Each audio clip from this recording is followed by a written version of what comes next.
우리 오늘 말씀 제목 다 함께 읽어보시도록 하겠습니다. 시작. 예수 그리스도가 십자가를 지신 의미. 이번 주와 다음 주까지 요한복음 19장과 20장을 차례로 알아볼 생각입니다. 오늘은 십자가가 우리들에게 전하는 메시지에 대해서 나눠보도록 할 텐데 1부와 2부 오늘 메시지는 다릅니다. 오늘 2부 때 이제 두 가지 십자가에 대한 메시지, 그 다음에 1부 때 세 가지 키워드로 함께 십자가에 대한 메시지를 나누어 보도록 하겠습니다. 사실은 십자가는 꽤 익숙한 주제이죠. 기독교의 심볼이잖아요. 사실 기독교의 심볼은 십자가는 아니었죠. 원래 초대교회 기독교의 심볼은 물고기였습니다. 그런데 이제 어느 순간부터 십자가가 기독교의 심볼이 되었는데요. 중요한 의미가 있습니다.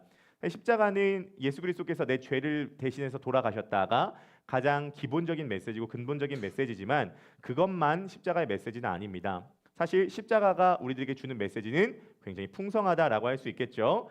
그래서 우리 교회 이름도 교회 이름이 뭐죠? 크로스 포인트 교회잖아요. 말 그대로 십자가를 포인트 찍는다는 거 아니겠습니까? 그래서 오늘 정말 이 십자가가 말하고자 하는 게 뭔가, 십자가가 우리들에게 전달하고자 하는 메시지가 뭔가를 살펴보는 시간을 가져보도록 하겠습니다. 네, 십자가는요, 우리가 살아야 할 방향, 목적, 그리고 살아가야 될 방법까지 제시를 해주기 때문이죠. 오늘 오전에는 세 가지 키워드로 함께 십자가에 대한 메시지를 살펴볼 텐데요. 골고다, 직위식, 공동체입니다. 골고다, 직위식, 공동체입니다. 이 세 가지 키워드를 가지고 하나씩 살펴보도록 하겠습니다. 자, 첫 번째 키워드는요, 골고다입니다. 우리 요한복음 19장 17절 말씀 다 함께 읽어보시겠습니다. 시작. 그들이 예수를 맡음에 예수께서 자기의 십자가를 지시고 해골, 히브리 말로 골고다이라 하는 곳에 나가시니, 예수님께서 지금 자기의 십자가를 지시고 어디로 가시냐면 골고다, 곧 해골이라고 하는 곳에 올라가셨습니다. 지금 예수님께서 십자가를 지신 언덕은요, 골고다 언덕입니다. 저는요, 이 골고다가 라틴어로 갈보리라고 하는 것을 성인이 되고 알았습니다. 골고다, 해골, 이것을 라틴어로 하면 갈보리라고 하는 거예요. 근데 사실은 갈보리라고 하는 단어가 되게 아름다운 뉘앙스가 있습니다. 실제로 대한민국의 저 분당에 되게 유명한 갈보리 교회가 있어요. 미국에도 갈보리 교회가 있습니다. 갈보리 하면 되게 이름이 이쁜데요. 사실 이 갈보리라고 하는 말은 매우 끔찍한 용어입니다. 갈보리라고 하는 말은요, 해골이라는 뜻이에요.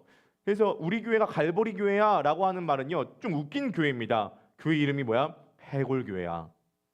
해골교회야. 이렇게 이야기를 한다는 거죠. 좀 이상하다는 겁니다. 여러분, 왜 예수님께서 골고다 언덕에서, 다른 말로 해골이라고 하는 곳에서 십자가를 지셨다고 요한이 얘기를 하죠? 첫 번째 의도는요, 예수님께서 실제로 십자가를 지신 장소가 있다는 겁니다. 이건 지어낸 이야기가 아니라 실제 장소가 있다는 건 역사적인 사실임을 입증하는 것이겠죠. 그러나 그것보다 더 중요한 것은 예수님께서 골고다 언덕에서 십자가를 지셨다라고 하는 그 영적인 의미, 신학적인 의미, 또 성경적인 의미가 될 것입니다. 왜 이 언덕을요, 골고다라고 지었냐면요, 언덕 모양이 좀 해골처럼 보였대요. 우리 사진 한번 좀 보여주겠습니까? 골고다 언덕이라고 추정되는 우리 사진인데 약간 해골 모양이 좀 있습니다. 그래서 이 해골 모양의 언덕 위에서 지금 예수 그리스도께서 십자가를 지었기 때문에 이 해골 언덕이다라는 말이 붙었습니다. 다른 한편으로는 이 골고다 언덕이 처형 장소이기 때문에 여기 시체가 가득했대요. 죽음의 장소였다고 합니다. 그래서 해골이라고 하는 표현을 쓴다는 거죠. 여러분, 해골이 뭐죠? 해골이 뭐냐면요, 완전한 죽음의 상태입니다. 완전한 죽음의 상태. 죽어가지고 끝난 게 아니라 죽어서 시간이 지나서 살이 썩어서 뼈만 남는 상태, 그 상태를 해골이라고 하죠. 껍데기가 다 벗겨진 상태입니다. 아무리 영광스러운 인생을 살았든, 아무리 아름다운 존재이든 죽어서 썩으면 해골만 남는다는 거죠. 예수님께서 이 해골 언덕에 자신의 십자가를 지고 올라가십니다. 그리고 그 해골 언덕에서 자신의 피를 뿌리십니다. 여러분, 해골이란 곳에서 예수님께서 십자가를 지신 이유가 무엇입니까? 성경이 진단하는 바가 이것입니다. 저와 여러분들이 해골과 같은 존재라는 겁니다. 겉모양으로 보면요 아름다워 보이고 잘나 보이고 영광스러워 보여도 실제 우리의 실상은요 해골과 같은 존재라는 거예요. 너희는 죽었다. 너희는 해골이다. 너희에겐 생명이 없다. 그래서 십자가가 우리들에게 말해주는 건 이것입니다. 너희는 더 나은 존재가 되어야 되는 것이 아니다. 너희는 살아나야 된다. 기독교는 나쁜 사람이 착한 사람이 되었다는 것이 근본 메시지가 아닙니다. 기독교는 죽은 사람이 살아나게 되었다는 것이 근본 메시지죠. 너희는 죽은 존재다. 너무 죽은 지 오래돼서 살까지 썩은 존재다. 너희는 해골이다. 그 해골 위에 십자가의 피가 떨어지게 될 때 너희가 살아날 수 있다는 거죠. 다시 한번 말씀드립니다. 우리들에게 필요한 건 개선이 아니라 생명인 거죠. 에베소서 2장 1절 말씀입니다. 다 함께 읽어보실까요? 에베소서 2장 1절 말씀 시작. 여러분도 전에는 허물과 죄로 죽었던 사람입니다. 어떤 사람이요? 나쁜 사람이 아니라 죽었던 사람이라고 얘기를 해요. 여러분 왜 성경은요 우리가 죽어가는 존재라고 말하지 않고 죽었던 존재라고 얘기하죠? 우리 살아있잖아요. 우리 이렇게 살아있고 숨쉬고 다 이렇게 세상 사람들 살아있는데 성경은 왜 우리가 죽은 존재라고 이야기를 하냐는 거죠. 여러분 하나님께서 인간을 창조하실 때 인간은요 하나님으로 살아가는 존재로 만들었습니다. 하나님으로 살아가는 존재로 만들었어요. 그래서 하나님이 있어야지만 인간은 진짜 살아있는 존재가 되었다는 것이죠. 사도행전 17장 28절입니다. 다 함께 읽어보실까요? 시작. 우리는 하나님 안에서 살고 움직이고 존재하고 있습니다. 누구 안에서 산다고요? 하나님 안에서 살고 그분 안에서 움직이고 그분 안에서 존재하고 있습니다. 인간은 하나님 안에서 하나님으로 생명을 얻는 존재였습니다. 죄가 뭐냐면요, 죄는 나쁜 짓을 했다는 게 죄가 아닙니다. 그러니까요 이런 얘기를 하더라고요. 우리가 4층이잖아요. 밑에 3층이 있잖아요. 밑에 3층이 어떤 곳을 하는지 지금 미스테리입니다. 근데 밤에 이 3층에 남자들과 여자들이 막 왔다 갔다 하고요. 이 3층 겉에 표면을 보면요 아무런 정보가 없이 그냥 하얀색 도화지로 쫙 되어 있는데 그 3층 자동문이 한번 열리는 걸 봤는데 그 중앙에 커다란 소파가 있다고 합니다. 정상적인 영업하는 곳은 아니라고 추정이 돼요. 우린 자꾸 뭔가 죄를요 요런 형태로 생각해요.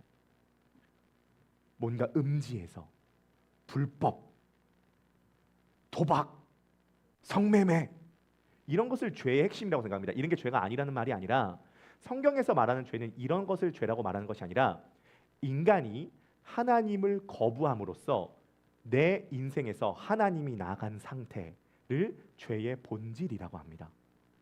나쁜 짓이 죄의 본질이 아니라 생명이 없는 게 죄의 본질이에요. 하나님을 거부함으로써 인간 안에 생명이 없는 상태. 왜냐하면 인간은 하나님으로 존재하기 때문에, 인간은 하나님 안에서 존재하며 움직이며 살기 때문에.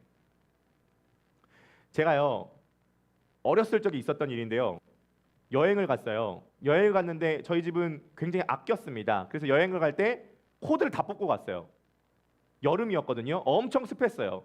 근데 몰랐는데 냉장고 코드까지 뽑고 간 거예요. 오랫동안 휴가를 갔습니다. 3박 4일인가 4박 5일 갔어요. 여름이었습니다. 습했습니다. 냉장고 코드 뽑았다는 거 몰랐어요. 돌아왔어요. 돌아오니까 집 안에서 열기가 후끈합니다. 습합니다. 딱 보니까요 냉장고 코드가 뽑혀 있는 거예요. 냉장고 안에는요 고기, 생선, 김치 뭐 다양한 것들이 있었습니다. 열어보기가 무섭더라고요. 열어봤습니다. 어떻게 됐을까요? 썩은 내가 진동하는 거죠. 썩은 내가 진동합니다.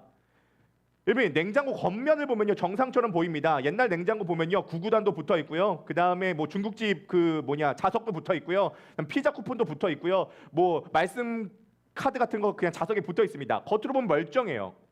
근데 실제 그 내부는요 썩어 있었습니다. 썩어 있었어요. 우리가 겉으로 보면요 살아있는 존재처럼 보이고 멀쩡한 존재처럼 보이지만 하나님을 떠난 인생은요 그 내부적으로 생명이 돌아가지 않기 때문에 썩어간다는 거예요. 여러분 인간은요 하나님을 거부하게 되었을 때, 하나님이 나가게 됐을 때 철저하게 죽은 존재가 되었고요, 죽었기 때문에 썩어가는 존재가 되었고 그게 오래돼서 해골이 되었다는 겁니다. 예레미야 2장 13절 말씀입니다. 다 함께 읽어보시겠습니다. 시작. 참으로 나의 백성이 두 가지 악을 저질렀다. 하나는 생수의 근원인 나를 버린 것이고 또 하나는 전혀 물이 고이지 않는 물이 새는 웅덩이를 파서 그것을 샘으로 삼은 것이다. 그렇죠. 오직 하나님이 생수를 주십니다. 다른 말로 생명을 주시는 분이라는 거예요. 하나님이 생명은 아니세요. 그러나 하나님이 생명을 주십니다. 근데 이 하나님이 우리들의 인생에서 떠나가게 되었을 때 생명의 근원도 떠나가게 된 거예요. 인간은요, 살았다 하는 이름은 가졌으나, 성경에 말하기를 살았다 하는 이름은 가졌으나 죽은 존재가 되었습니다. 죽은 존재가 되었어요. 아무리 부자고 아무리 아름답고 아무리 잘 사는 것처럼 보이는 사람도 죽은 존재가 되었다는 것입니다. 해골이 되었다는 거예요. 골고다가 되었다는 겁니다. 예수님께서 올라가신 골고다 언덕은 언덕일 뿐만이 아니라 우리들의 인생과 인간의 실존을 상징합니다. 그런데요, 예수님께서 그 골고다 언덕, 인간의 실존인 죽음의 장소에 올라가서 그 위에 자신의 피를 뿌리게 되었을 때 그 해골 같았던 죽은 인생이 살아나게 되었다는 것이 십자가의 첫 번째 메시지라는 것입니다. 그래서 예수님께서 십자가에서 죽으셨을 때 굉장히 희한한 일이 발생되었는데요. 마태복음 27장 52절입니다. 다 함께 읽어보시겠습니다. 시작. 무덤이 열리고 잠자던 많은 성도의 몸이 살아났다. 여기서 잠자던 사람은 이 잠이 아니겠죠. 어떤 사람이야? 무덤에서 잠자던 사람은 죽었던 사람이라는 거예요. 근데 예수님께서 십자가를 지시고 다 이뤘다고 돌아가셨을 때 놀라운 게 예루살렘에 있었던 무덤에 있었던 자들이 살아났다라고 이야기를 하는 거예요. 이거는 매우 상징적인 의미입니다. 어떤 의미냐면요, 예수 그리스도께서 죽으심으로 죽었던 자가 살아나게 됐다. 여러분, 우리가 살아나면 살아나는 거지 왜 예수 그리스도가 죽어야 됩니까? 십자가의 원리는 이것입니다. 누군가 살아나려면 누군가 죽어야 된다는 거예요. 잘 살라고 얘기하는 게 아니에요. 기독교의 핵심은 생명이 내게 옮겨왔다는 겁니다. 생명이 내게 옮겨오려면 누가 죽어야 돼요. 그래서 예수님께서 누가 죽어야지만이 누가 살아난다라고 하는 것을 비유로 삼아서 자신이 십자가를 지신 게 뭐랑 가장 가깝게 비유할 수 있느냐라고 했을 때 엄마가 아이를 출산하는 것이다 라고 이야기를 하는 거죠. 요한복음 16장 21절입니다. 다 함께 읽어보시겠습니다. 시작. 여자가 해산할 때에는 근심에 잠긴다. 진통할 때가 왔기 때문이다. 그러나 아이를 낳으면 사람이 세상에 태어났다는 기쁨 때문에 그 고통을 더 이상 기억하지 않는다. 그렇죠. 저희 아내도 지금 임신 중이어서 이제 28주 차에 되었습니다. 이제 2달 있으면 아기가 나와요. 점차 마음 가운데 보고 싶은 마음이 들지만 불안한 마음이 든대요. 누군가 그러더라고요. 아기 낳는 고통이 어떤 고통이냐? 콧구멍에서 수박이 나오는 것 같다. 뭐 이런 얘기를 하더라고요. 네, 남자는 모른다는 거예요. 그 고통을요. 남자는 알 수 없어요. 근데 제가요, 요즘 보니까요, 좀 특이한 게요. 이 그 산후조리원에 가 보니까요, 자연분만이 있고 제왕절개가 있잖아요. 요즘에 10명 중에 8명이 제왕절개를 한대요. 진짜 많이 하더라고요. 2명만 자연분만한다고 합니다. 70%에서 80%는 배를 갈라서 이렇게 나온대요. 뭐 요즘 흐름이 그렇다고 합니다. 여러분, 근데 보십시오. 물론 지금 아기 낳는 고통도 너무 고통스럽고 남자는 평생 여자가 아기 낳는 고통을 이해할 수 없을 겁니다. 그러나 예수님께서 이 말씀을 하셨을 때 엄마가 아기 낳는 건 차원이 달라요. 2000년 전에는요, 기본적으로 제왕절개가 없겠죠. 그리고 회음부 절개 수술도 아직 발달이 되지 않은 시기입니다. 그리고 무통주사도 없던 시절이에요. 산부인과 시스템이 없습니다. 그래서요, 고대 시절에는요, 엄마가 아기를 낳는 것은 단순히 고통스러운 정도가 아니라 실제로 많이 죽었다고 합니다. 너무나 큰 고통이었다는 거예요. 그래서 여자가 해산을 하는 것은 엄마가 죽음으로 아이가 태어난다는 거예요. 누가 죽어야 누가 삽니다. 예수님께서 골고다 언덕으로 올라가신 이유는요, 예수님이 죽어야 우리가 살기 때문입니다. 골고다, 해골, 이 갈보리 언덕에서 그리스도의 십자가의 피가 뿌려져야 해골과 같았던 겉모양은 멀쩡하나 하나님이 떠난 인생에게 다시 한번 하나님이 우리에게 들어오셔서 우리가 다시 살 수 있게 되었다는 것이 첫 번째 의미라는 것입니다. 여러분, 예수 그리스도가 우리에게 다시 찾아오셔서 여러분들과 저를 살려주신다는 사실을 믿으시기를 주님의 이름으로 간절히 축복합니다. 두 번째 키워드는요, 즉위식입니다. 첫 번째 키워드는요, 골고다였고요. 두 번째 키워드는 즉위식입니다. 요한복음 19장 19절에서 22절 말씀 다 함께 봉독해 보실까요? 준비. 저 마이크를 아주 조금만 올려줄 수 있나요? 준비 시작. 빌라도가 패를 써서 십자가 위에 붙이니 나사렛 예수 유대인의 왕이라 기록되었더라. 예수께서 못 박히신 곳이 성에서 가까운 고로 이 패를 읽는데 히브리와 로마와 헬라 말로 기록되었더라. 유대인의 대제사장들이 빌라도에게 이르되 유대인의 왕이라 쓰지 말고 자칭 유대인의 왕이라 쓰라 하니 빌라도가 대답하되 내가 쓸 것을 썼다 하니라. 아멘.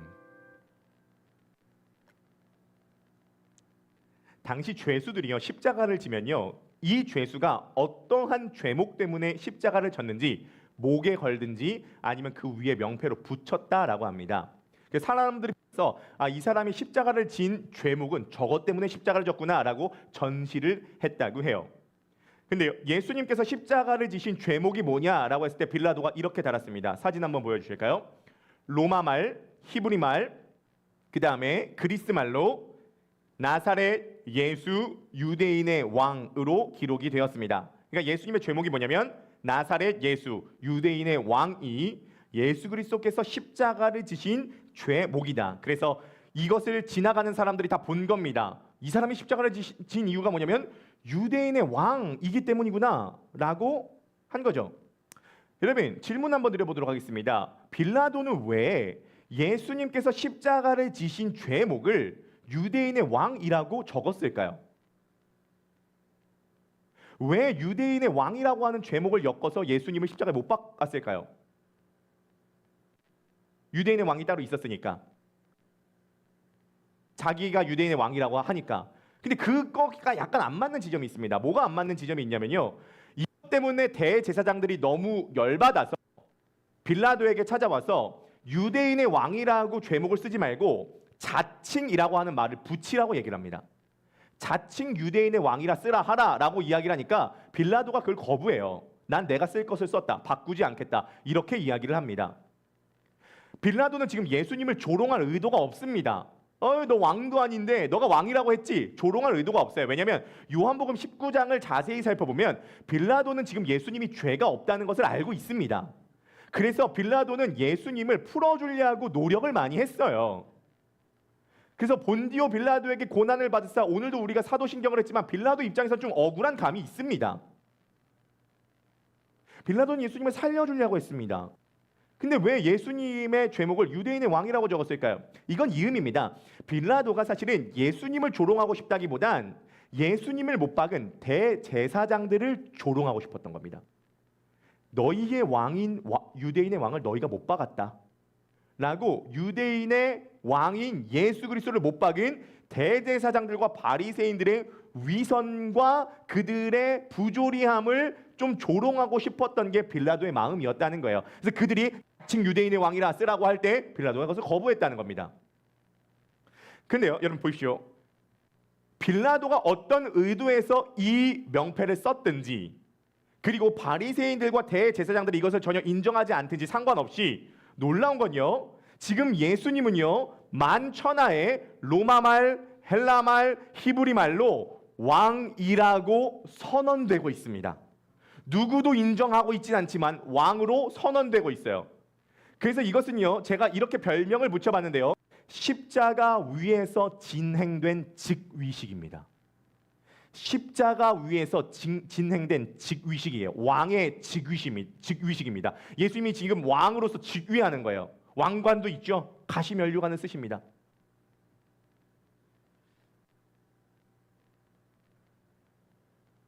여러분, 기독교의 아이러니가 여기에 있습니다. 아니, 왕의 직위식을 십자가 위에서 할 수 있습니까? 이 기독교의 가장 큰 아이러니입니다. 여러분, 직위식은 화려한 겁니다. 직위식은 영광스러운 겁니다. 대통령 취임식만 보더라도요, 정재계 인사들과 장관들과 이번에 국민대표당 20명이 와서 스포츠, 예술, 문화계, 의학계, 법조계 이런 사람들이 와가지고요, 그것을 빛냈습니다. 취임식만 하더라도 그렇게 화려하고 영광스러운 겁니다. 심지어 제가요 목사 안수 받을 때만 하더라도요 멀끔하게 차려입고요, 코사지 달고요, 꽃다발 받고요, 축하받고요, 음식 먹습니다. 원래 뭔가 취임하고 뭔가 직위하고 뭔가를 이렇게 물려받는다는 것은 굉장히 영광스러운 일이고 화려한 것이고 축하 속에서 진행되는 겁니다. 근데 여러분 보십시오. 지금 예수님께서는요, 왕의 즉위식을 십자가 위에서 하고 있습니다. 여기서 축하하는 사람이 아무도 없습니다. 두 종류의 사람밖에 없습니다. 분노하고 있든지 슬프든지. 예수님을 왕으로서 인정하지 못하고 있는 사람은 분노하고 있고, 예수님을 아는 사람은 슬퍼하고 있습니다. 여러분 오늘 본문을 자세히 보십시오. 군인들이 예수님의 속옷을 나눴다고 합니다. 그래서 가져갔다고 합니다. 여기서 의미의 핵심은 뭐냐면 예수님은 지금 온몸을 발가 벗고 있다는 겁니다. 아니 화려한 왕의 즉위식에 벌거벗은 임금님이 말이 됩니까? 의상이 얼마나 중요한데요. 여러분 결혼식을 할 때 말이요, 하객 중에 누구도 관심 없지만 신부 입장에서 제일 관심 있는 건 웨딩드레스입니다. 가장 예쁜 웨딩드레스를 입음으로써 그 날의 화려함과 이쁨과 영광을 드러내는 거고요. 사람들은 그걸 보고요 영광스럽게 박수치면서 축하하는 겁니다. 그런데요 여러분, 예수 그리스도는요 지금요 십자가를 지었을 때 우리가 사진을 보면은 팬티를 입고 계시지만 입지 않았어요. 예수님 지금 발가벗고 계십니다.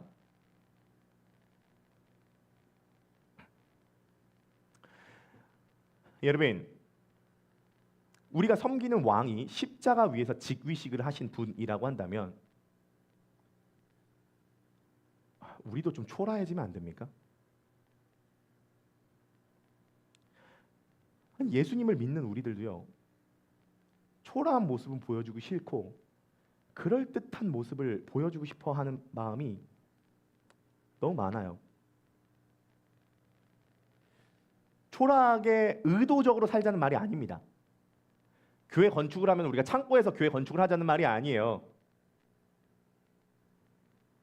1,000억 들여서 교회 건축을 한 그 교회들에 대해서 저는요 막 욕하고 싶은 마음이 없습니다. 상황과 여건이 되면요 단독 주택을 사십시오. 좋은 차 타세요. 근데 제가 드리고 싶은 말씀은 뭐냐면 왜 우리는 그럴듯한 모습만 보여주기를 바라는 마음이 있냐는 거죠. 아니, 십자가가 다 어디 갔죠? 우리는 십자가를 섬기면서도 십자가가 그러니까 온몸이 발가 벗겨지는 수치스러운 상태에서 즉위식을 했다라고 하는 것에 대한 인지가 없습니다. 어떤 분이 그러더라고요. 결혼을 앞두고 있는 아는 남자분인데 저한테 그런 얘기를 하는 걸 들었습니다. 목사님, 사실 제가 내세울 것이 없지 않습니까? 저한테 볼 게 어디 있습니까? 그래가지고 나한테 볼 게 있게 하려고 뭔가 막 노력을 하는 거예요. 제가 질문 드려보고 싶어요. 볼 게 있어야 돼요? 뭐 내세울 게 있어야 되나요?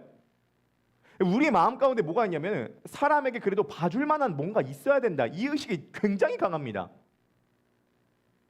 그것이 내 커리어든 가정 배경이든 내가 소유한 것이든 뭔가 봐줄 만한 것이 있어야 된다고 생각해요. 제가 실제로 책에서 보니까요. 요즘 청년들이 결혼을 망설이고 있는 이유 중에 하나가 뭐냐면요. 왜 결혼을 망설이고 있냐? 인스타그램에 들어가 보니까요. 너무나 화려하게 결혼식을 하는 신혼부부들의 모습이 담겨져 있대요.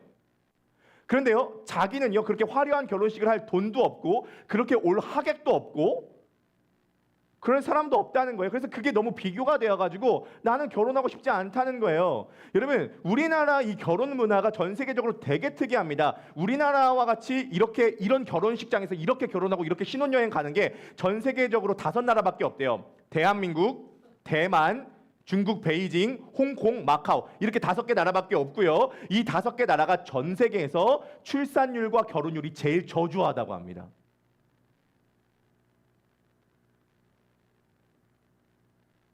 기성 어른분들도 마찬가지예요.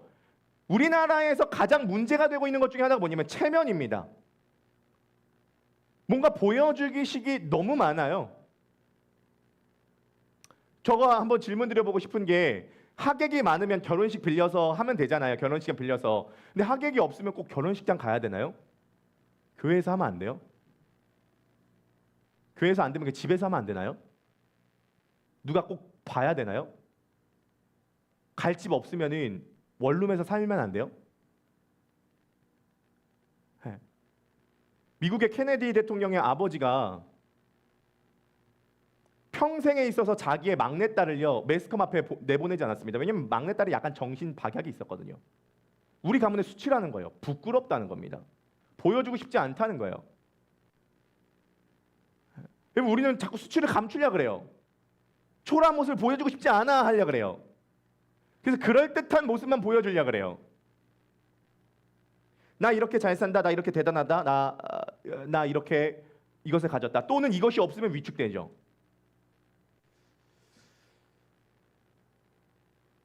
우리가 창피한 모습을 감추기를 원해요. 그러면은 제가 궁금한 게 이것입니다. 도대체 십자가는 어디로 간 거죠? 예수 그리스도께서 지금 직위하신 곳은요 십자가 위입니다.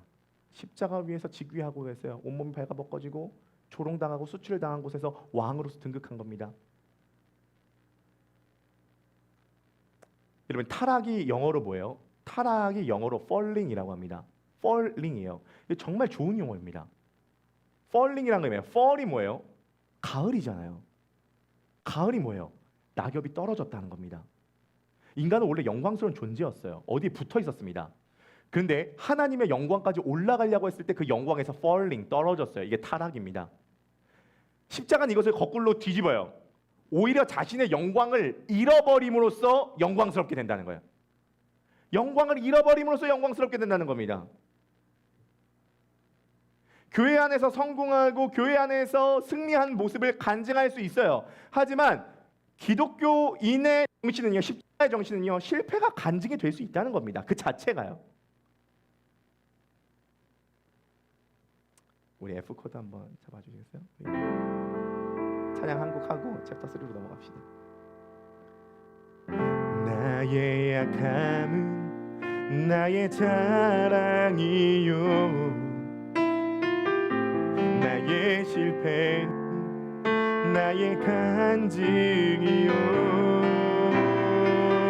나의 아픔은 나의 영광이니 그 부르심 따라 내가 걸어갑니다. 나가 나 남은 나의 상급이요, 나 미련 남은 나의 자랑이요, 나 쓰러짐이 나의 고백이니 그 부르심 따라 내가 걸어가. 우리 한 번만 더 찬양해 봅시다. 나의 약함은 나의 자랑이요, 나의 약함은 나의 자랑이요, 나의 실패는 나의 간증이요, 나의 아픔은 나의 영광이니 그 부르심 따라 내가 걸어갑니다. 나가 나 남은 나의 상급이요, 나가 나 남은 나의 상급이요, 나 미련 남은 나의 자랑이요, 나 쓰러짐이 나의 고백이니 그 부르심 따라 내가 걸어갑니다.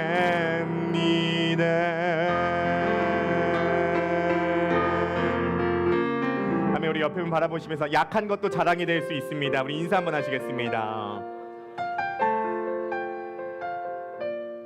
여러분 믿으십니까?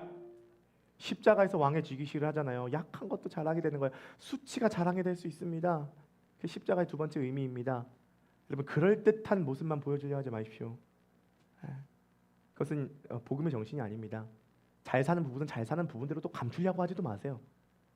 우리가 어느 자리에 있든지 십자가 안에서 존경을 가진 존재들이라는 것을 믿으시기를 바라겠습니다. 첫 번째 키워드 뭐라고요? 골고다. 두 번째 키워드 즉위식. 마지막 세 번째 키워드는 공동체입니다. 공동체. 요한복음 19장 25절에서 27절입니다. 다 함께 읽어보실까요? 시작. 예수의 십자가 곁에는 그 어머니와 이모와 글로바의 아내 마리아와 막달라 마리아가 섰는지라. 예수께서 자기 어머니와 사랑하시는 제자가 곁에 서 있는 것을 보시고 자기 어머니께 말씀하시되 여자여 보소서 아들이니이다 하시고 또 그 제자에게 이르시되 보라 내 어머니라 하신대. 그때부터 그 제자가 자기 집에 모시니라. 아멘. 예수님께서 죽기 전에 십자가에서 밑을 바라보니까 자신의 어머니가 보이는 겁니다. 마리아가 보이는 거예요. 내가 이제 십자가를 지고 장사되고 부활하고 승천하면 우리 어머니 누가 돌보나. 옆을 보니까 요한이 있는 겁니다. 이렇게 얘기하는 겁니다. 어머니 보소서 아들입니다. 이것은 예수님 자신을 가리키는 것이 아닙니다. 어머니 보소서 나 아들 예수입니다. 이게 아니라 어머니 보소서 아들 요한입니다. 요한아 너의 어머니다. 이렇게 얘기를 합니다. 그래서 요한이 그것을 알아듣고 그때부터 마리아를 자기 집에 어머니처럼 모십니다. 예수님은요 마지막까지 자신의 가족을 돌보고 계십니다. 내 부모를 공경하라라고 하는 명령에 순종하여서 부모님에게 공경하고 계십니다. 예수님은요 자신의 사명과 십자가 사역만 완수하신 것이 아니라 끝까지 가족을 돌보고 계십니다. 보시오. 이 의미는 가족을 그러므로 더 잘 돌보라라고 하는 의미일까요? 이 의미는 조금 더 깊게 살펴봐야 됩니다. 여러분, 예수님께서 십자가 위에서 마리아와 요한을 가족으로 묶습니다. 이제 예수님은요 마리아의 자식이 아닙니다. 이제 예수님은요 마리아의 주입니다. 이제 예수님은요 마리아의 가족이 아니라 예수 그리스도는 머리가 되십니다. 이제 머리가 되신 예수 그리스도의 십자가 밑에서 새로운 공동체가 탄생합니다. 여자여 보소서 아들입니다. 요한아 봐라 너의 어머니다. 뭘 의미합니까? 이제 예수 그리스도를 머리로 모시는 새로운 공동체가 탄생한다는 겁니다.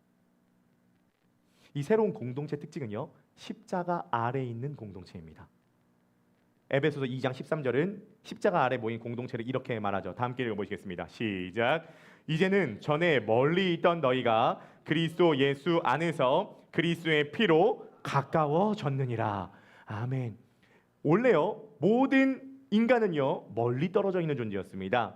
자기중심적이고 이기적이기 때문에 사람과 사람이 만났을 때 벽이 있었습니다. 먼 존재들이었어요. 그런데요 십자가 아래서 이 먼 존재들이 가까워졌습니다. 그리스도 안에서 한 번 더 강조하죠. 그리스도의 피로 가까워졌습니다. 뭐예요? 십자가 아래서 이제 요한은 마리아를 아줌마가 아니라 어머니로 모시게 되었습니다. 새로운 공동체 출현. 이것을 뭐라 그러죠? 교회라고 합니다. 교회는 십자가 아래서 탄생한 공동체입니다. 새로운 공동체가 출현한 겁니다. 십자가는요 단순히 우리 죄를 사해해 주시고 구원해 주셨다로만 끝나는 것이 아니라 죽은 우리를 살려주셨다는 걸로만 끝나는 것이 아니라 실패도 간증이 되고 우리들의 연약함도 자랑이 된다라는 메시지만 있는 것이 아니라 십자가는요 하나의 공동체를 만들어줍니다. 이제 자기의 유익과 자기의 이익을 위해서 상대방을 이용하는 그러한 인간관계가 아니라 이제 그리스도께서 나를 위해서 십자가를 흘려주심으로써 이제 내가 옆에 있는 분을 어머니로 모시는, 옆에 있는 분을 형제로 맞이하는, 옆에 있는 사람의 유익과 옆에 있는 사람의 인생을 위해서 함께 고민해주는 공동체, 교회가 탄생했다는 거죠. 그러므로요 새로운 공동체는요 십자가 아래 모이지 않으면 새로운 공동체가 이루어질 수 없습니다. 여러분 이제 이 십자가 아래에서 모인 공동체는요 내 은사와 내 재능과 내 능력을요 나를 위해 쓰지 않고 타인을 위해 씁니다. 제가 지지난주에 저 줄에 서주셨던 목사님을 만났거든요. 2주 전쯤에 만났습니다. 근데 그 교회에서 큰 사건이 있었습니다. 어떤 사건이 있었냐면요. 올해 1월 말에서 설날 바로 전주가 되는 금요일에 금요기도회로 함께 모였습니다. 첫 찬양을 하는데요. 베이스 치시던 집사님이 첫 찬양을 딱 하는데 쓰러지더라는 겁니다. 목사님이 맨 앞에서 딱 봤는데 그 쓰러질 때 좀 이상하게 쓰러졌답니다. 눈이 뒤집어지면서 쓰러졌대요.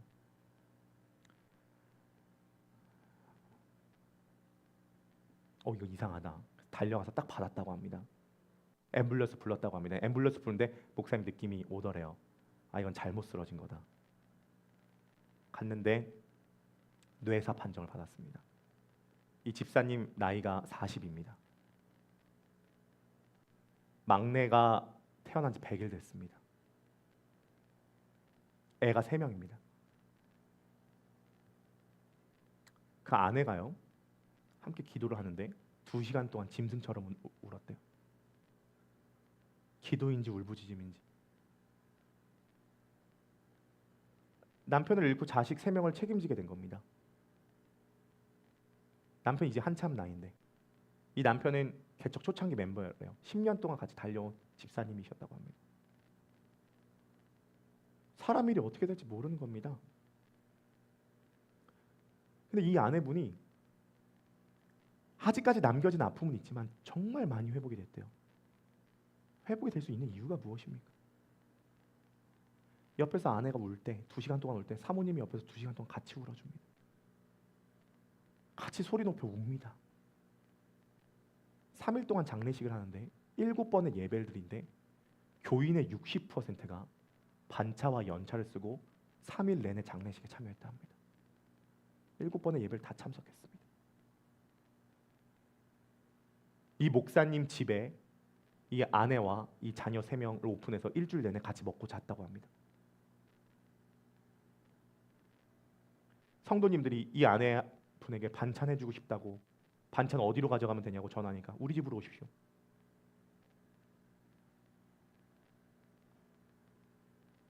장례식을 치르는데요, 이 집사님과 함께 했었던 축구 동아리, 교회 안에 축구 동아리는요 다 축구 유니폼을 입고 왔습니다.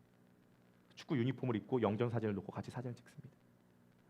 주일학교 학생들은요, 선생님이 자기에게 어떻게 사랑을 줬는지 편지를 써서 낭독합니다. 마지막 날에는요, 이분이 베이스로 섬겼기 때문에, 찬양을 워낙 좋아했기 때문에 베이스, 일렉, 전자드럼, 피아노, 세션들을 다 갖고 와고 앰프를 갖고 와서 현장에서 밴드와 함께 찬양을 했다고 합니다. 정말 천국의 찬양과 같은 찬양을 했다는 거예요. 온 성도가 이 아내를 위해서 기도해 줍니다. 뿐만이 아니라 이 아내는 경제적인 도움이 필요합니다. 그 경제적인 도움을요, 온 공동체가 고민하고 살아갈 수 있도록 도와줍니다. 하나님이 진짜 우리의 아버지시고 예수 그리스도가 진짜 우리의 신랑이시며 교회 공동체가 함께 이 아픔에 뛰어든다라고 하는 것을 이제 이 아내도 경험하고 온 교회 성도가 경험하는 것입니다. 세상에서 누가 이렇게 해줘요? 세상에서 잘해주는 사람의 특징은 뭐냐면 나한테 유익이 되니까 잘해주는 거거든요. 오직 그 사람을 위해서 발벗고 나설 수 있는 이유가 뭐죠? 인간이 이타적이어서 그렇지 않습니다. 예수 그리스도의 십자가 아래 모였기 때문입니다. 죄 있는 자를 위해서 죄 없으신 분이 자신을 내려놔서 죽은 그 모습을 보기 때문에 자격과 조건을 묻지 않고 나를 사랑해 주셨다는 그 십자가의 메시지를 경험하기 때문에 나도 이 사람이 나한테 뭔가를 잘해줘서 내가 이 사람에게 잘해주는 것이 아니라 십자가 아래 모인 이 공동체를 위해서 내가 갖고 있는 재능과 자원과 물질과 시간을 아낌없이 이 사람을 위해서 쓰는 겁니다. 그럴 때 드디어 공동체가 형성이 되는 거죠. 내가 갖고 있는 것을 못 내놓는 이유가 뭐죠? 간단해요. 내가 갖고 있는 것을 내놔도 이 사람이 내놓을 확신이 없거든요. 근데 정말 내 유익을 생각하지 않고 이 사람을 위해서 내가 최선을 다해서 헌신한다고 생각하면 사람의 마음이 열립니다. 그럼 자신이 갖고 있는 것을 내놓게 됩니다. 그럼 내놓게 되면 그 과정 가운데 유익을 바라지 않고 주고받는 과정 가운데 뭐가 임하죠? 하나님 나라가 임합니다. 예수 그리스도 십자가 아래서 모인 공동체는요, 자격과 조건을 묻지 않고 사랑해 주기 때문에 그 안에는 하나님의 나라가 임하게 됩니다. 그러므로 십자가는요, 새로운 공동체를 탄생시킵니다. 저는 크로스포인트 교회가 십자가 아래서 모인 새로운 공동체가 되기를 바라겠습니다. 저와 여러분들은요, 예수님께서 여러분들의 자격과 조건을 묻지 않고 여러분들을 받아주신 겁니다. 사랑해 주신 겁니다. 그러니까요, 옆에 있는 사람에게도요, 자격과 조건을 묻지 않고 잘해주세요. 여러분들의 유익이 되지 않더라도요, 잘해주세요. 섬겨주세요. 사랑해주세요. 크로스포인트 교회 안에 그러한 열매들이 마풍성하게 드러나고 있진 않지만 조금씩 그런 모습들이 드러나고 있는 모습을 봅니다. 결국 이 아내분은요, 자신의 남편 이 시신을요 일산백병원에 장기 기증했다고 해요. 근데 온 장기가 온전한 상태에서 장기 기증을 한 사례가 일산백병원의 최초 사례래요. 첫 번째 사례라고 합니다. 108개의 장기를 쓸 수 있대요.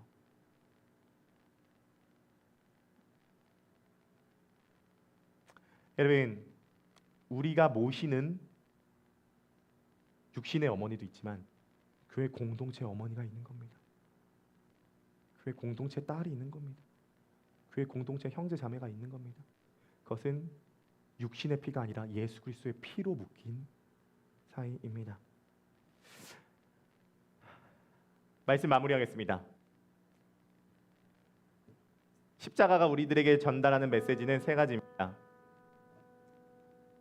하나 골고다고요, 하나 즉위식이고요, 하나 공동체입니다.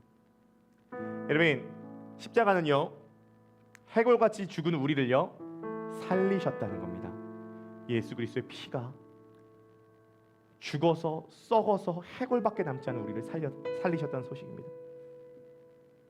십자가는요 유대인의 왕으로서 즉위를 하셨는데 너무나 아이러니하게 만왕의 왕이신 예수 그리스도께서 가장 초라한 십자가 위에서 왕이 되셨다는 겁니다.